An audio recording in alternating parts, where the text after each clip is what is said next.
So for our second video commentary, we're going to look at streaming music and its economic impacts. For this assignment, we used one of the suggested articles by Dr. Strangelove. The other article, we were just kind of comparing them, is about the same issue, Spotify and streaming. Today, like with digital media, basically, there's not a lot of album sales, store sales, vinyl sales. Everybody's streaming music.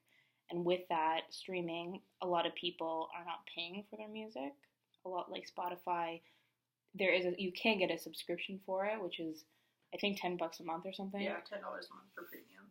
But I mean, I use it and I don't pay. So I'm basically I feel like I'm just stealing, but I'm freeloading after I've read these articles, anyways.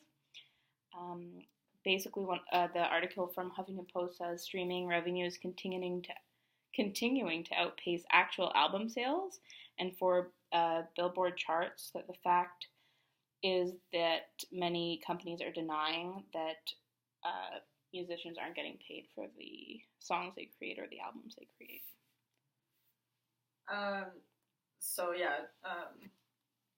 Just talking more about Spotify, other apps like Pandora that consist of pre-made playlists. They're very attractive to consumers.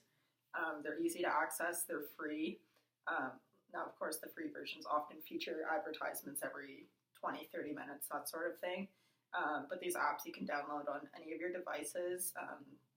And it basically just means we're becoming more passive consumers, where it's even too much work now to make a playlist.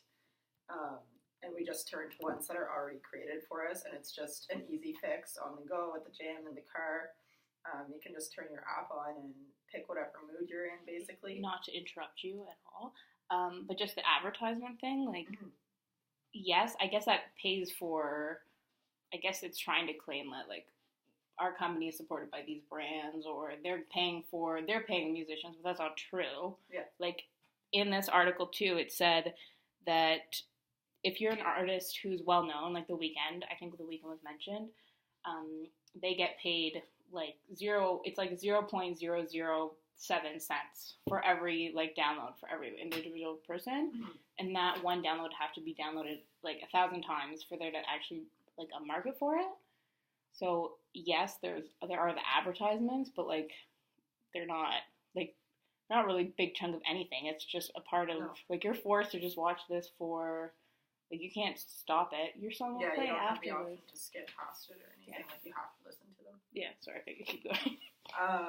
So, yeah, like, these apps basically allow you access to any and every artist, especially new and emerging artists, because it gives them more exposure into the popular market. I can't speak right now. Like, when you're using Spotify and Pandora, 8 Tracks, like all of those sites, it's instant access without having to pay.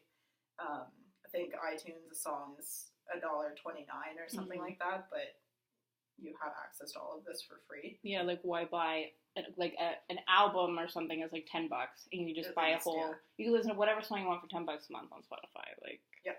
We're a cheap generation. Yeah. So basically, this is it's just improper compensation for the artists, and a lot of popular artists like Maroon 5 and Jennifer Hudson that have kind of been in the game for a while. They're trying to adapt to this, but they're also kind of positioning themselves as anti-streaming. So that's definitely having an impact on who we may and may not be able to listen to in the future. Like, anti-streaming, like, what are they doing that they're saying? They just, because they're not being compensated properly, yeah. it may affect, like, who comes to their live shows, how many live performances they do, because everyone just has access at home.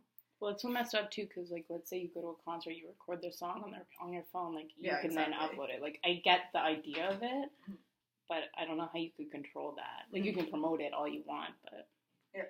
I guess after a while, if every artist was like that, it would not be so prominent, but it's such an easy, like, you could claim it's environmentally friendly, too, because then you're not producing plastic for CDs, you don't have to, like, it's just, there's nothing involved, it's just you upload it, it's done, and there you go. Like, Yeah, exactly. Electronic lifestyle.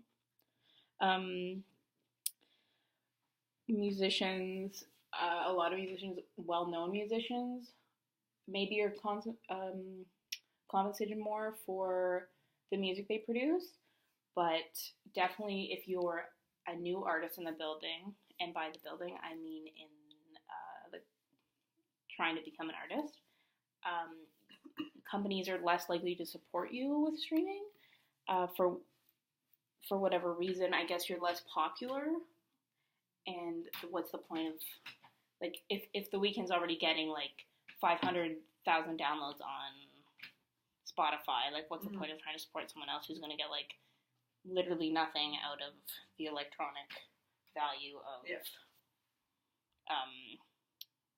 music industry? Like you can't get anywhere because if you're a little musician, you'd have to work a full-time job just to support your habit, and nobody's going to ever support you. So I'm not really sure how music will ever change in that sense. Like the idea of streaming music basically makes us stay with like the pop genre. Like music can't evolutionize even, and I don't know, like eventually is anybody even going to buy music to support anybody's job or economy? Because it's entertainment now. It's not seen as an occupation. Yeah. It's money. Just like one excerpt out of the Huffington Post article about anti-streaming. Just says the anti-streaming stance is based on the fact that streaming platforms in general simply don't pay artists enough royalties for the artists to sustain themselves, meaning that financially streaming is, at least in the short term, not the most lucrative move. Following up by saying there's the argument that artists can gain exposure to new and emerging artists through these platforms, as listeners don't have to pay for individual songs compared to iTunes and so on. So just reiterating that it's cheap and convenient. Mm-hmm. And we're a convenient generation. We're a consumer generation too. So I mean, by consuming music streaming, like we are stealing from the rich, basically, and it's instant. It's instant, but in my opinion, the convenience of streaming music has left a hole in the pockets of the small artists as well as large artists, and eventually it's just going to come back.